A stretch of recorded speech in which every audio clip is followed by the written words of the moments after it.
종교개혁가 칼빈이 우리의 인생을 그리스도의 학교라고 그렇게 말을 했었는데요. 그리스도의 학교라고 하는 것은 제 생각으로는 그리스도를 닮아가는 학교, 그리스도를 배우는 학교라고 생각합니다. 하나님께서 노아의 홍수 이후에는 우리 그리스도의 학교를 12학년까지로 좀 정해 놓으셨습니다. 그래서 12학년까지 다니면 이제 졸업하고 이제 올라오라고 하시는데, 저는 뉴저지 초대교회를 3학년 5반 때 왔다가 3학년 7반 때 이제 떠났습니다. 그리고 오늘 5학년 2반이 돼서 잠시 여러분을 다시 방문하게 되고 이렇게 만나게 돼서 너무나 감사하게 생각합니다. 앞뒤 좌우에 계신 분들이 서로 학년과 반은 다르지만 오늘 전체 이제 마치 채플 시간처럼 다 같이 모였으니까 옆에 계신 짝꿍들에게 오늘 제 옆에 앉아주셔서 감사합니다 하고 한번 서로 인사하시죠. 예. 또 어떤 분들은 너 몇 학년 몇 반이니? 이런 분도 좀 계시는 것 같아요. 예. 오늘은 우리가 알지 못했던 계시의 자리라는 제목으로 말씀을 전하겠습니다. 일부 예배에서는 시간을 많이 단축해달라는 요청이 있었고, 2부에서는 조금 더 하셔도 됩니다 하는 요청이 있었고, 3부에서는 마음대로 하십시오 이런 얘기가 있었어요. 그래서 1부, 2부 때 조금 제가 일부러 뺀 내용들이 있거든요. 그것까지 다 할까요? 아니면 1부 때처럼 속사포로 하고 내려갈까요? 다 할까요? 예. 그러면 이제 다 얘기 끝난 겁니다. 예. 저 뒤에 문 잠가 주시면 감사하겠습니다. 제가 맨하탄에서 목회할 때 우리 엠파이어 빌딩 지하 문 걸어 잠그고 한 2시간 예배 드린 적도 있는데 오늘 그렇게는 안 하겠습니다.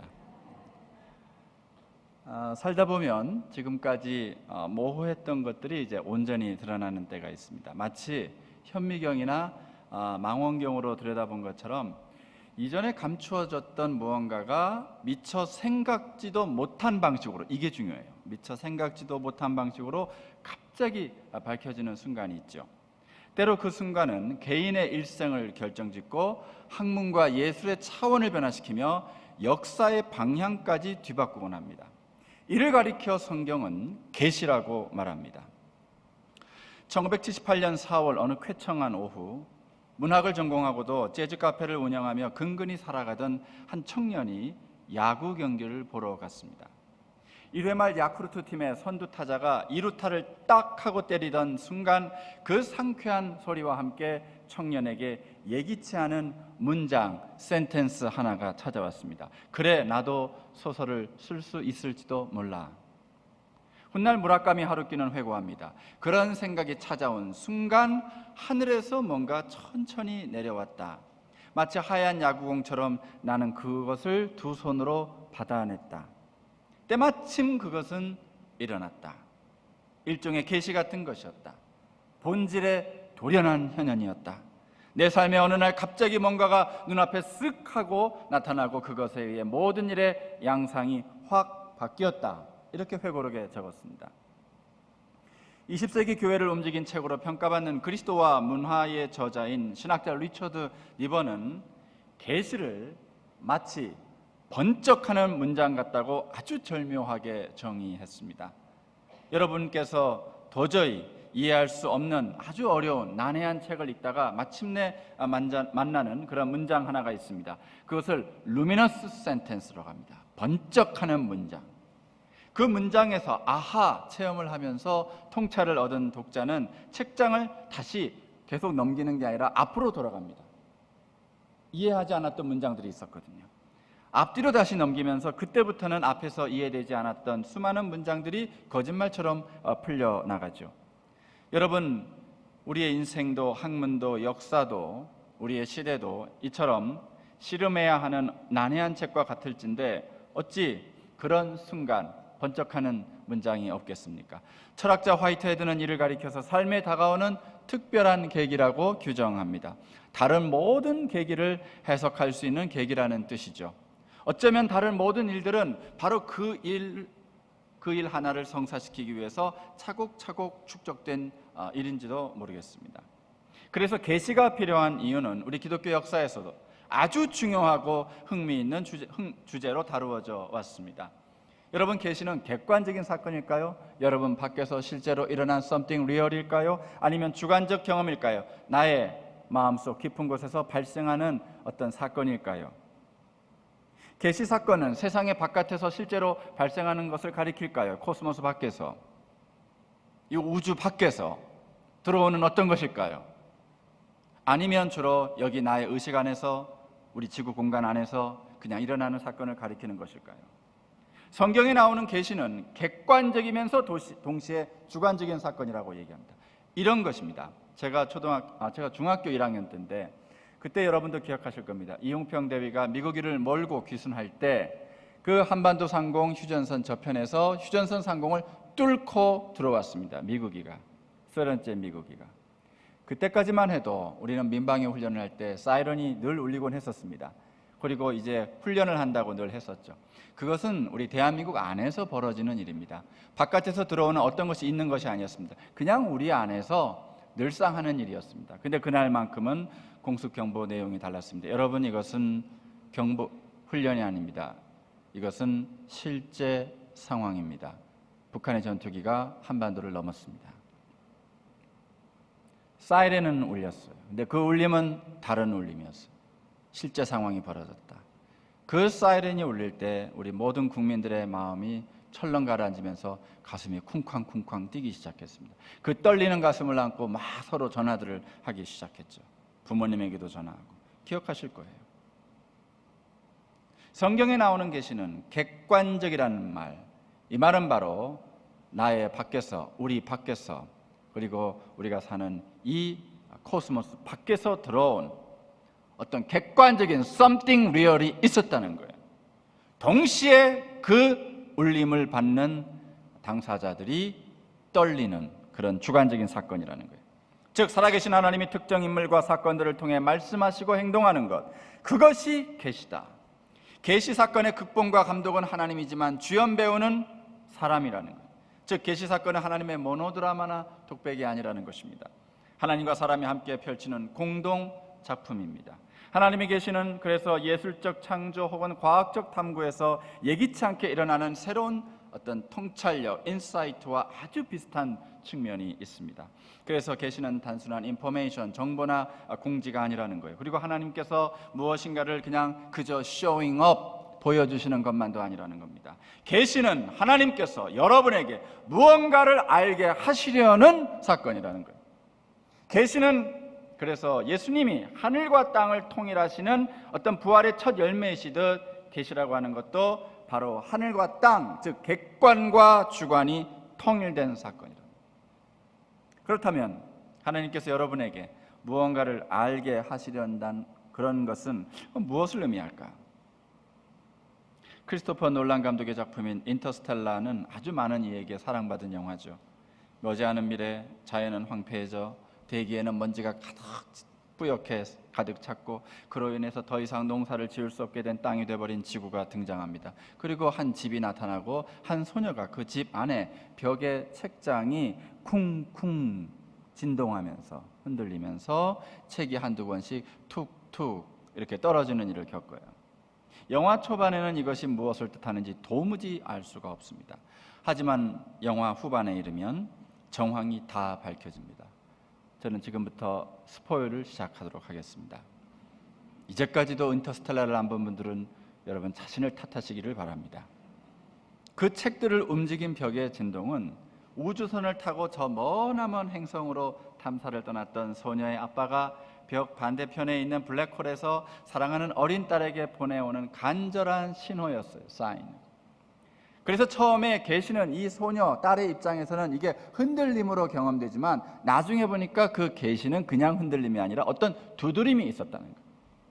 계시는 우리 쪽에서 볼 땐 수동태지만 하나님 쪽에서는 액티브, 능동태라는 거예요. 그래서 울림이라는 능동적 사건이 먼저 있었기 때문에 나의 떨림이라는, 우리 인생의 진동이라는 그런 떨림이라는 수동적 사건이 발생한다. 이처럼 성경에 나타난 계시는 우리와 만나길 바라시고 우리 생명을 여러분의 인생을 회복하길 원하시는 하나님의 아주 은혜로운 열망이라고 할 수 있습니다. 계시는 하나님을 알 수 없게 된 나, 그리고 그분과 연락이 잠시 두절된, 또 오랫동안 두절된 나를 향한 하나님의 변함없는 관심이라는 거예요. 계시는 관심이다.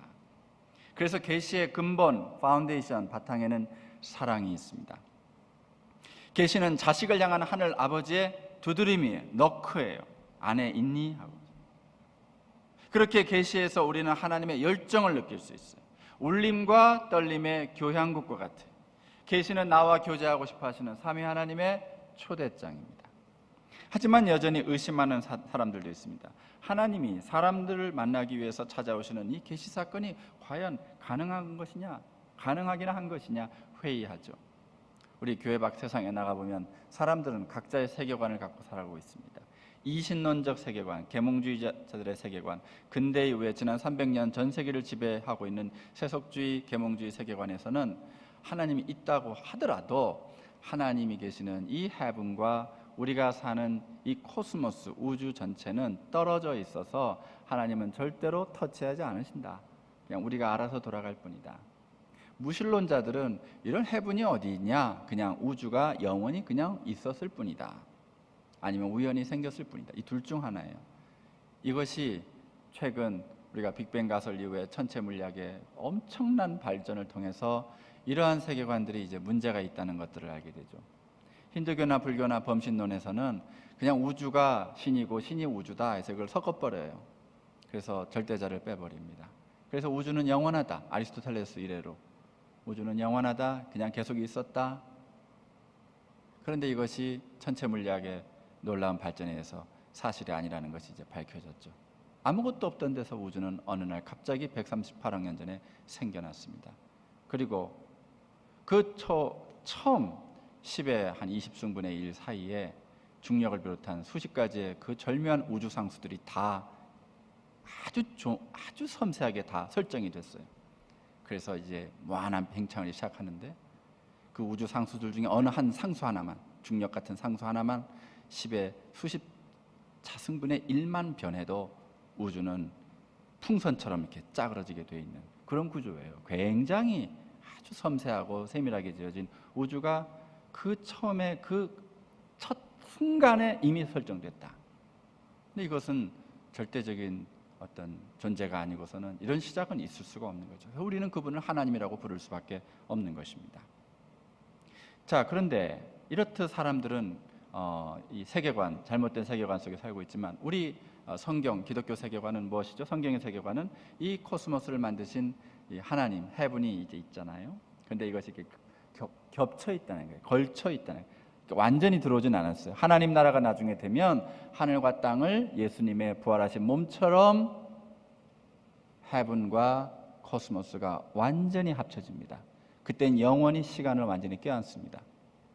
그래서 하나님 나라는 이 우주 공간 자체를 껴안으면서 새롭게 새 창조의 역사가 시작되고 보라 내가 새 일을 행하노라. 그 하나님 나라는 반드시 이 우주 역사를 갱신하면서 시작돼요. 그러나 그 전까지는 계속 간간히 신호를 보내오는 것이죠. 아직 허그가 되진 않았지만 계속 노크는 해오는 거예요. 그래서 이 의심하는 사람들이 있는데 예수님께서 제자들에게 하나님을 아버지로 소개하신 것을 한번 우리가 생각해 보면 좋겠어요. 만약 어떤 자녀에게 단 한 번도 말을 걸어온 적이 없고 단 한 번도 편지를 보내온 적도 없고 단 한 번 문자 메시지를 보내온 일조차 없는 그런 아버지라면 과연 그런 존재를 우리가 아버지라고 할 수 있겠냐 하는 거예요. 그 사람은 생물학적인 아버지일지 몰라도 결코 부모일 수는 없을 것입니다. 하나님께서 예수 그리스도를 통해 우리에게 하늘 아버지가 되어 주셨다는 믿음이 기독교 신앙의 핵심이에요. 만약 하늘에 계신 그분이 말씀을 통해 어떤 것도 드러내지 않으신다면 우리는 그분을 이해할 수 없고 생각할 수도 없습니다. 그냥 성황당에서 정한수나 뜨는 거예요. 따라서 계시가 없다면 그분은 우리 하늘 아버지가 되실 수가 없지요. 연락도 안 하시는데 우리를 그분의 자녀로 삼으셨기 때문에 그때는 하나님은 계시의 하나님이실 수밖에 없죠. 아버지시니까 연락할 수밖에 없어요. 용돈도 보낼 수밖에 없어요. 한마디로 하나님은 계시하시는 하나님이셔야 되는 거예요. 성경은 하나님을 말씀하시는 하나님이라고 선포합니다. 시편 기자의 이 고백을 여러분 기억하실 겁니다. 94편 9절에 보시면 귀를 지으신 이가 듣지 아니하시랴 눈을 만드신 이가 보지 아니하시랴. 그렇습니다. 듣는 내 귀를 만드신 하나님은 내 기도를 들으시는 하나님이요, 보는 내 눈을 만드신 하나님은 내 모든 형편을 살피시는 하나님이요, 말하는 내 입술을 만드신 하나님은 내게 말씀하시는 하나님, 뛰는 이 심장을 만드신 하나님은 내 모든 것을 나와 함께 느끼시고 아파하시며 체휼하는 하나님이 아니시랴. 시편 기자의 그 고백처럼 하나님은 여러분의 모든 것을 듣고 계시며 보고 계시며 깊이 느끼고 계신 분인 줄로 믿습니다. 그러한 인격적인 하나님의 계시를 받는다면 말씀을 그냥 머리로만 합리적으로만 이해하는 수준이 더 이상 머무를 수가 있냐 하는 거예요. 그는 구원을 경험합니다. 아들의 손을 잡아주는 아빠의 손, 그거는 머리로 이해되는 게 아니에요. 아빠가 내 손을 탁 잡고 끌어올릴 때 그건 건져 올려지면, 계시를 통해 역사하시는 성령께서 내 지식과 이해만 새롭게 하지 않으시고 내 의지까지 순종으로 이끄시는 까닭, 아빠 손이구나, 나도 아빠 손을 꽉 잡아야지. 딱 잡아요. 떨어지지 않으려고. 아빠가 딱 끌어올리죠. 이건 머리로만 되는 게 아니라 내 손이 움직이는 거예요. 그래서 하나님의 계시를 받으면 이전에 보지 못하던 것을 보게 되고 예전에 알지 못하던 세계를 경험하게 됩니다. 그 중에서도 가장 중요한 변화는 예전에 전혀 하지 못하던 순종, 손을 잡는 것, 따라가는 것, 발걸음을 옮기는 것, 이런 것들이 가능해진다는 사실이에요. 삶이 서서히 그러나 현저히 바뀌기 시작하죠. 그렇기 때문에 계시는 우리를 참된 존재로 변화시키는 첫 단추와 같은 것입니다. 어쩌면 계시는 아주 가벼운 두드림, 노크라고도 할 수 있겠어요. 그건 하나님 쪽에서 하나님은 아주 가볍게 노크하십니다. 그러나 우리 쪽에서는 천둥이 치고 번개가 칩니다. 볼지어다 내가 눈 밖에 서서 두드리노니 누구든지 내 음성을 듣고 문을 열면 내가 그에게로 들어가 그와 더불어 먹고 그는 나와 더불어 먹으리라. 계시록 3장 20절 말씀. Look, I stand at the door and knock. 하나님이 자신을 주도적으로 드러내시기 때문에 우리가 하나님을 알게 되는 거예요. 그분이 두드리니까 지금 소리가 들리는 거죠. 그분이 우리에게 계시를 받을 수 있는 믿음을 선물로 주셔서 우리로 신앙인이 되게 하시는 것입니다. 하나님의 계시하시는 손은 어떤 손으로만 받을 수 있느냐? 이성의 손으로 못 잡습니다. 그건 신앙의 손으로만 잡을 수 있는 그 손이 바로 하나님의 계시하시는 손이다. 이러한 계시는 오직 보여주는 자에게 모든 결정권이 있는 법입니다. 우리에게는 아무 권한도 없습니다. 계시는 마치 편지와 같아서 보내는 자가 직접 친필로 써서 보내줘야 발송되는 것이지, 아무리 받는 자가 편지를 받고 싶다 하고 상상할 한들 받을 수 있는 게 아니라는 거예요. 실제 보내주는 사람이 없는데 아무리 그 우편함을 열어도 거기에 편지가 올 리가 없다는 거죠. 엑스트라 노스, 우리 밖에서. 그래서 계시는 하나님의 액티브 능동태, 우리 사람은 수동태라는 겁니다. 보내주셔야 받는다는 거예요. 여러분이 이거 썼습니까? 성경을 보내주셔야, 편지가 와야 이 계시의 말씀 우리 손에 닿는 거 아니겠어요?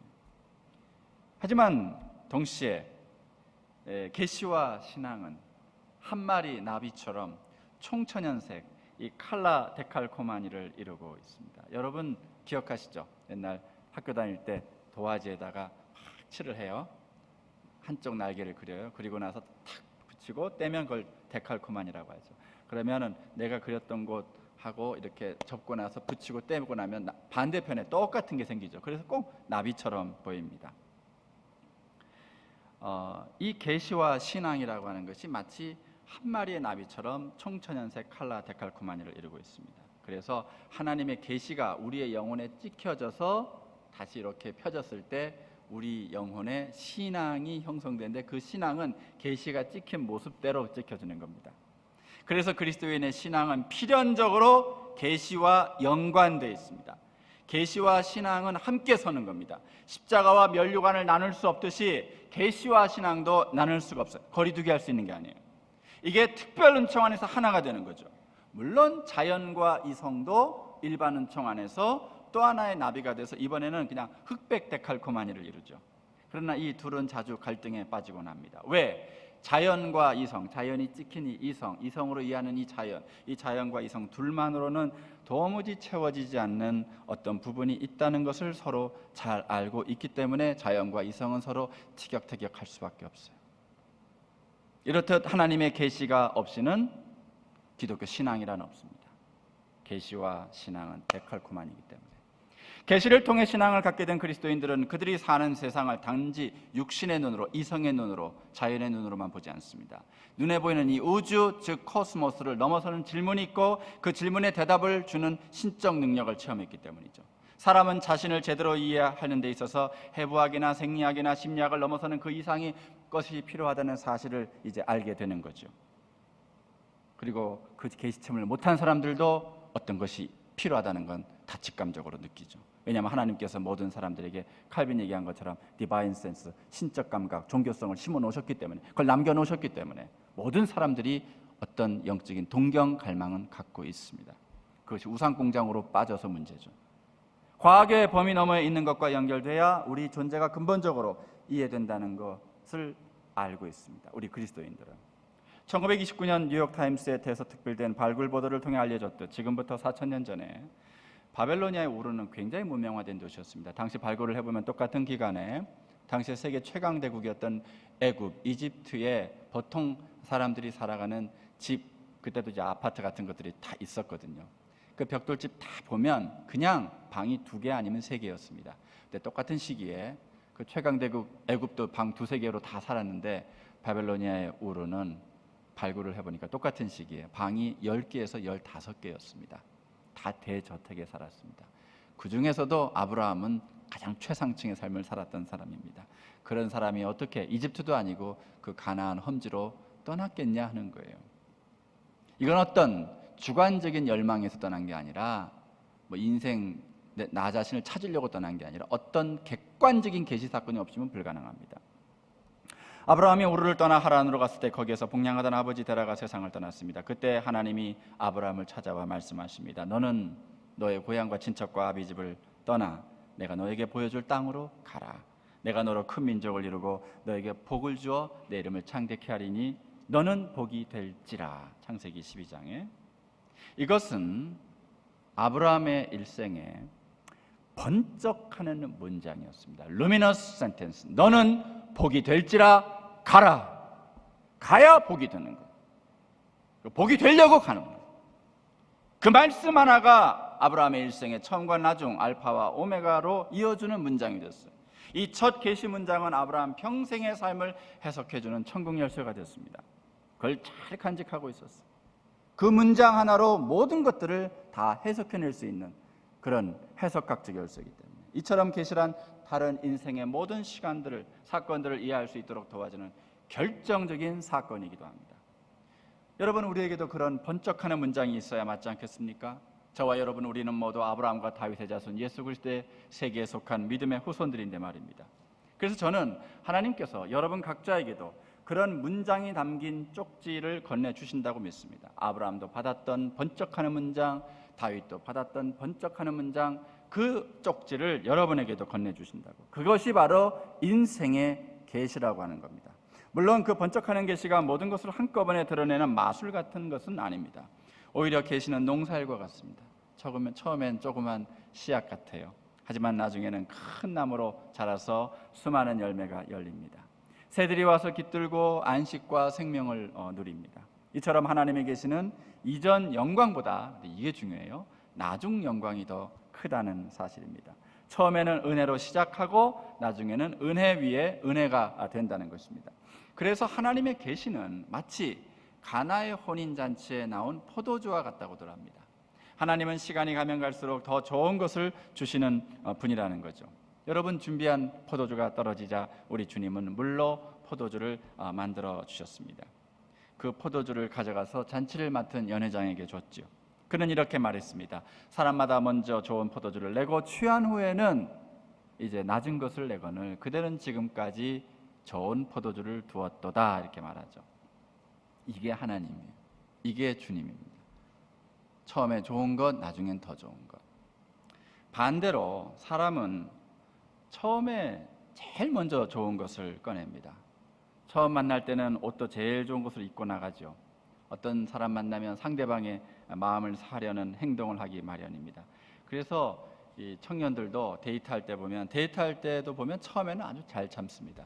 제가 맨하탄에서 사역할 때 우리 청년들 얘기 들어보면 처음엔 잘 참는다는 거예요. 그래서 어떤 참하고 예쁜 여학생이 이제 첫 데이트 자리에서 이제 뜨거운 커피를 확 쏟았어요. 근데 그게 하필이면 남학생 그 허벅지에다가 그냥 확 쏟았으니까 얼마나 뜨겁겠어요. 그러니까 이 여학생이 당황해서 어머 너무 뜨거우셨죠? 하니까 남자가 벌떡 일어나면서 아닙니다. 저 원래 뜨거운 거 담당입니다. 괜찮습니다. 막. 이제 여학생이 이제 그러면 이제 갑자기 헷갈리는 거죠. 착각이 되는 거죠. 정말 속이 깊은 남자구나. 이러한 이제 상상의 나래를 펴기 시작하는 거죠. 그러나 한 2년 3년 지나서 만날 때마다 계속 이제 자꾸 쏟는다는 거예요. 자기가 쏟았다는 거죠. 그게 뭐라고 했니? 했더니 도대체 지금 몇 년째 이러고 있는 거냐 하면서 제발 좀 이렇게 그렇게 이제 타박을 듣는다는 거죠. 무슨 뜨거운 게 전공은 전공이에요. 전혀 전공이 아니었죠. 이렇게 처음엔 잘 참아요. 그런데 점점 시간이 지나면 우리 사람은 실력이 다 나오게 돼 있습니다.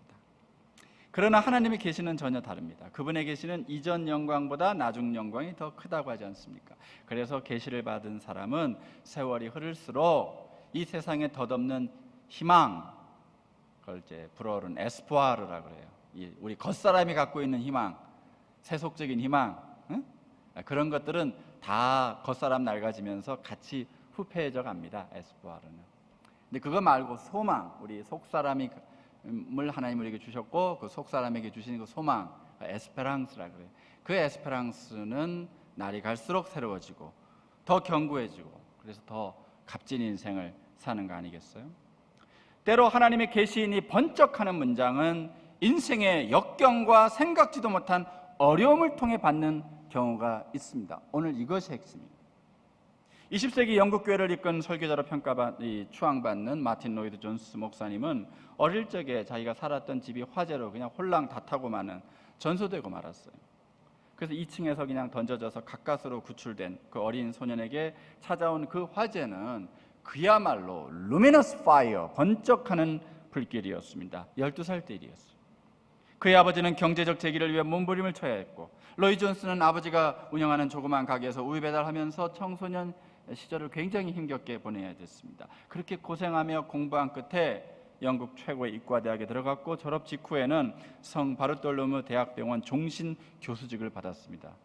수석으로 졸업을 했기 때문에. 그런데 그것을 포기를 했어요. 얼마 되지 않아서. 우리 한국으로 치면 서울대학교 대학병원 같은 곳인데. 그리고 복음전도자의 길에 들어서겠다고 결심하고 영국 어느 탄광촌에 갑니다. 그래서 광부들과 지내면서 나중에 런던으로 돌아와서 목회할 때까지 그 광부들과 한 8년 반 정도를 에버라본에서 아주 힘겨운 광부들과 같이 끌어안고 목회합니다. 영국 언론에서 이해를 못하는 거예요. 어떻게 저 청년이 저 총망받는 의사가 저렇게 될 수 있냐. 근데 당시에 로이 존스 마음에 세운 평성의 신조가 있었는데 그것은 이 세상에 지나친 소망이나 과도한 기대를 품지 않겠다는 것이었습니다. 그는 천국 소망을 더 중요하게 여겼습니다.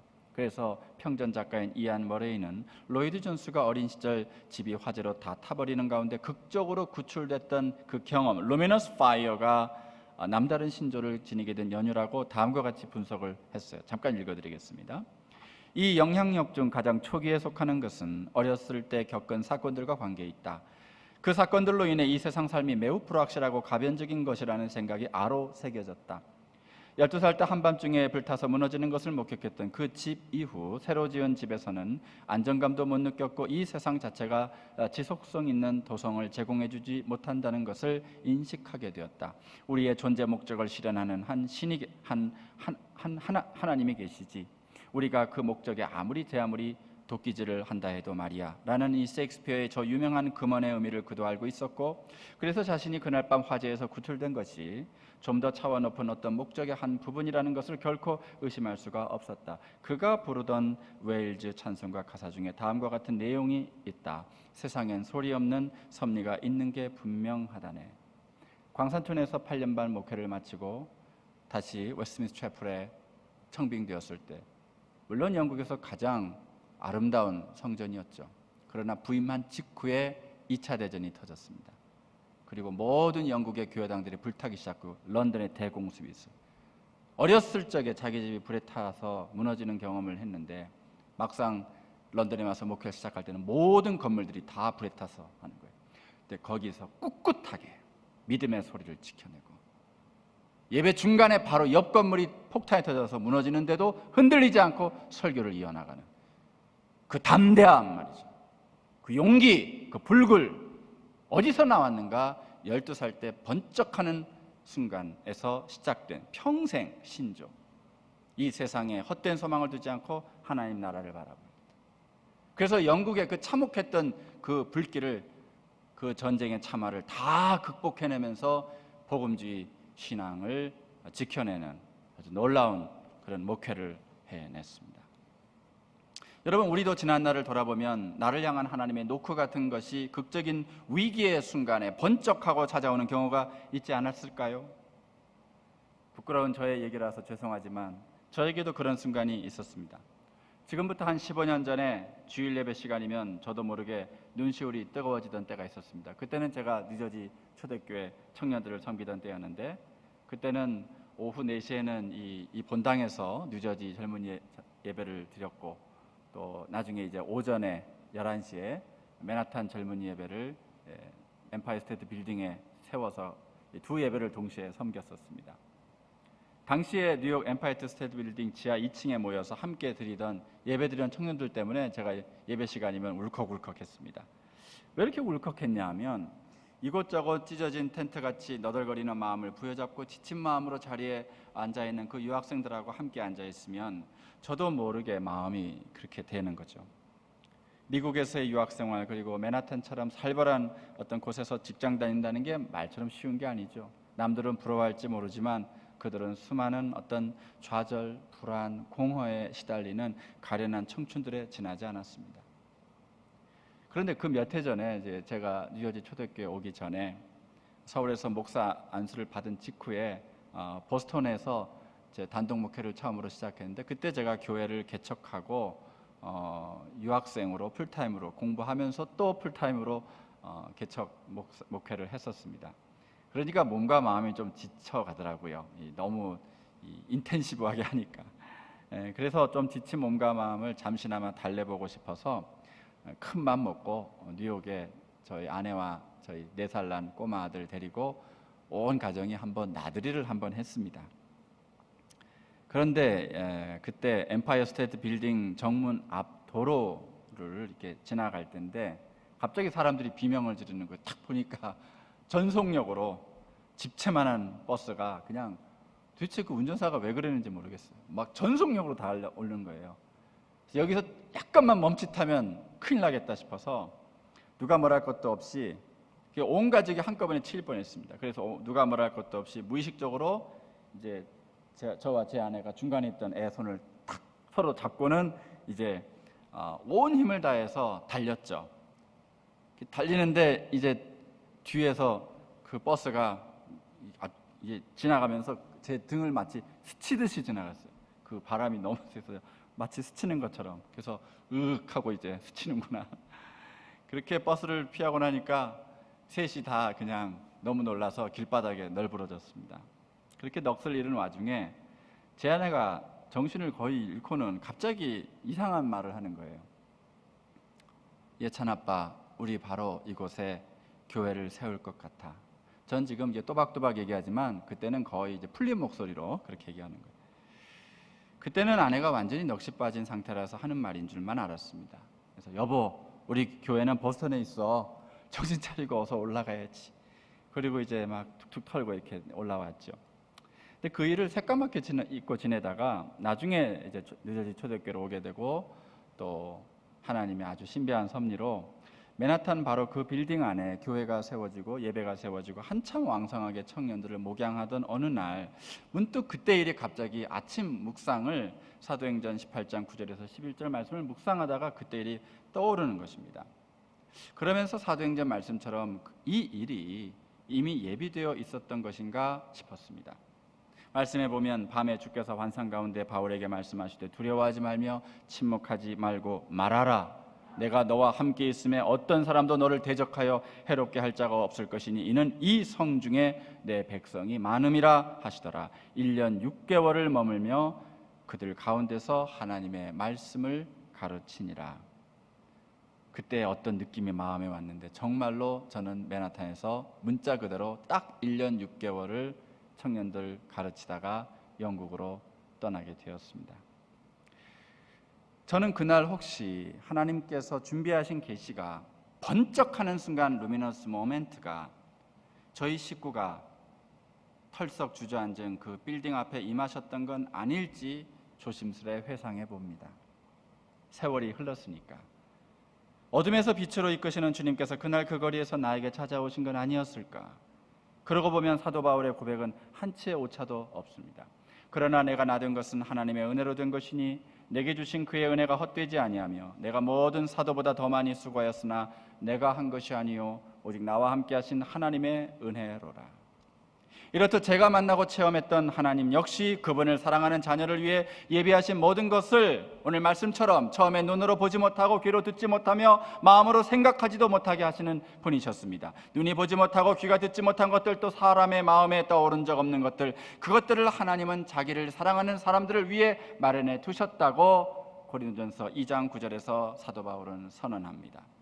그러다가 결국 정하신 때가 되면 알게 하시고 이루게 하시며 사명을 완수하게 하시는 분이셨습니다. 근본적으로 계시는 그래서 하나님과 나에 대한 전혀 새로운 지식으로 우리를 전면적으로 놀라게 하고 동요시킵니다. 계시는 내 중심까지 뒤흔드는 사건입니다. 때로는 이제까지 살아왔던 방식을 뒤집는 것이기 때문에 아주 위협적이고 두려운 것이기도 합니다. 그래서 솔직히 환영하기보단 정말 거부하고 싶은 것이기도 합니다. 왜냐? 계시는 그동안 내가 놓지 못했던 이 육신의 죽음을 요구하기 때문에. 그러나 성경은 하나님의 계시와 계시를 받은 자의 반응에 관한 이야기로 꽉 차 있어요. 가득. 깜짝 놀랄 만한 선물인 계시는 우리 삶 속으로 뚫고 들어와서 더는 예전의 삶을 단 하루도 그대로 유지할 수 없게 만들어 버립니다. 모세를 생각해봐도 그러지 않겠습니까? 출애굽기 3장에서 그는 불타는 떨기나무 속에서 하나님의 음성을 들은 직후에 이 이스라엘 백성을 바로의 이집트에서 구해내라는 명령을 받습니다. 그때부터 모세는 이전처럼 광야에서 자기 장인의 양이나 치면서 살 수가 없게 됩니다. 계시를 받았기 때문에. 계시를 받은 모세는 예전의 삶을 더는 지속하지 못합니다. 우리의 삶을 뒤집기 위해 주어지는 계시 그 자체의 속성 때문에 그래요. 사도 바울도 다마스커스로 가는 길 위에서 예수 그리스도의 현현을 체험하고 교회를 박해하던 그 지긋지긋한 유대인의 삶에서 이방인에게 복음을 전하는 사도로 극적인 변화를 거습니다. 쉽게 말해 뒤집혀진 거죠. 사도 베드로는 환상을 통해서 하나님이 유대인과 이방인을 모두 교회 공동체로 초대하신다는 구체적인 계시를 받고 구체적인 장소로 인도함을 받습니다. 그리고 백부장 고넬료의 집으로 발걸음을 내뒀지 않습니까? 위대한 로마 교회 전주곡도 이처럼 사람들이 무슨 모여서 의논해서 회의를 해서 공부를 해서 되는 게 아니에요. 이처럼 정오의 꿈을 통해 주신 계시로 쓰여진 거예요. 계시는 이렇게 극적인 것이기도 하지만 인격적인 사건이에요. 그래서 예수는 결코 머리로만 믿지 못하는 법이에요. 그분은 가슴으로 만나야 되는 분입니다. 계시는 제자가 스승과 숙식을 3년간 같이 하며 스승의 모든 것을 그대로 느끼고 감화되는 이 도제, 아프렌티스 같은 과정을 겪지 않습니까? 제자들도. 그래서 계시는 무릎으로 받는 거지 뇌를 활성화해서 얻을 수 있는 게 아니라는 거예요. 그래서 인공지능 AI는 다른 건 몰라도 절대로 계시는 받을 수 없을 것입니다. 영원히. 좀 모자라 보이고 문제 있어 보여도 오직 사람만이, 하나님의 형상으로 만들어진 사람만이 하나님의 계시를 받을 수 있다는 것이, 오직 사람만이. 그래서 계시의 본질, 최고의 계시 사건, 바로 예수 그리스도의 성육신, 이러한 것들을 우리가 볼 필요가 있습니다. 이와 관련해서 종교교육가 루터는 하나님은 계시되는 분이시면서 동시에 숨어 계시는 분이라고 했습니다. 왜냐? 하나님은 계시와 은폐를 동시에 수행하시는 분이라는 뜻이죠. 이건 하나님과 사람의 격차 때문에 생기는 일입니다. 그리고 하나님이 인격적인 분이기 때문에 그러기도 합니다. 그래서 불타는 떨기나무 앞에서 모세에게 하나님께서 자신을 I am who I am 이라고 계시하실 때도 하나님은 여전히 숨어 계시는 하나님이었다는 거예요. 루터가 얘기하는 거는. 왜 그렇게 하셨는가? 계시하시면서도 숨어 계셨어요. 왜? 하나님은 모세가 온전히 하나님만 바라보고 최적으로 일할 수 있도록 한 걸음씩만 데이 바이 데이 알려주셨습니다. 결코 모든 것을, 그림을 처음부터 미리 빅픽처를 알려주지 않으셨어요. 만약 처음부터 모든 걸 다 이야기해 주셨다면 모세가 훨씬 편하게 일했지 않았을까? 그렇지 않았을 겁니다. 만약 죄다 말씀하셨다면 모세는 아예 시작할 엄두조차 내지 못했을 거예요. 하나님이 10번의 재앙을 다 내리신 후에 바로가 무너질 거라는 이야기를 미리 알려주셨다면 모세가 힘들지 않았을 거 아니겠습니까? 하고 질문하시는 분들이 계신데, 그런 분들에게 제가 이렇게 한번 되물어보고 싶어요.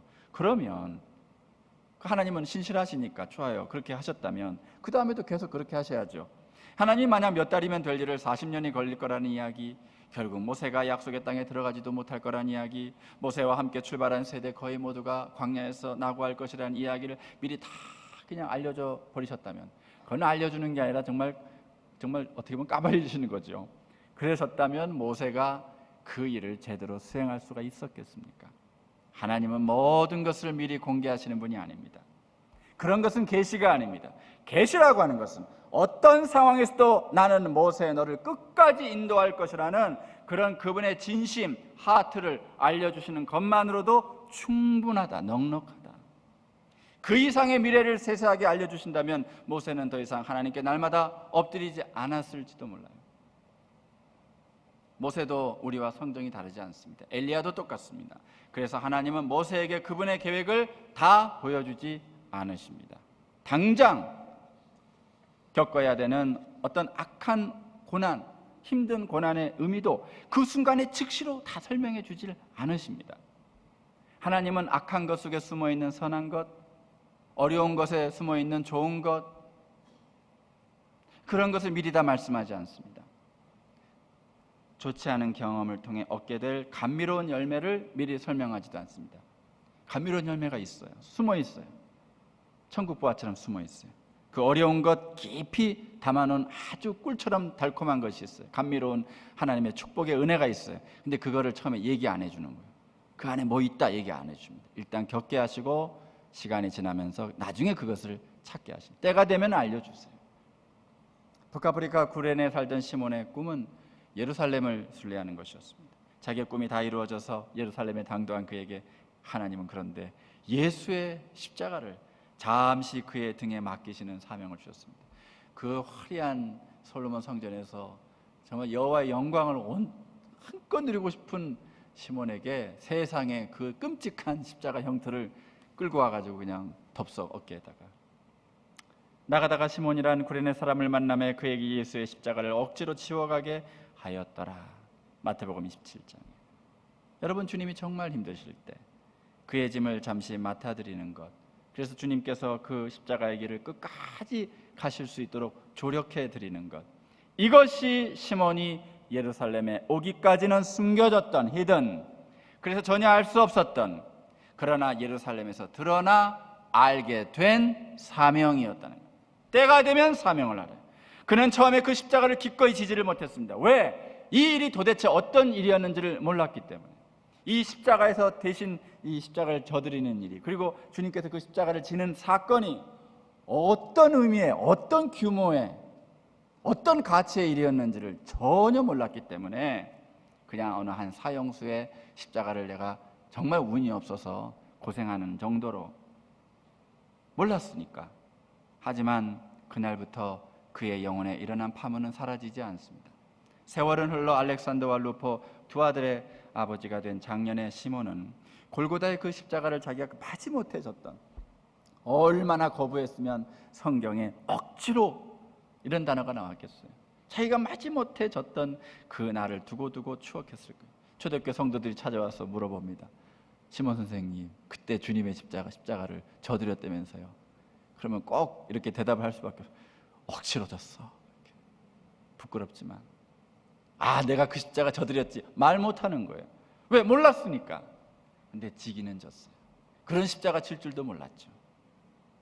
우리도 때로 살아가며 주님께서 여러분에게 십자가를 맡기실 때가 있을 겁니다.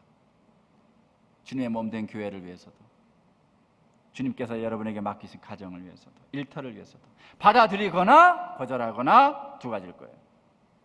아니면 받아들이면서도 억지로, 아니면 기꺼이, 그렇게 두 가지겠죠.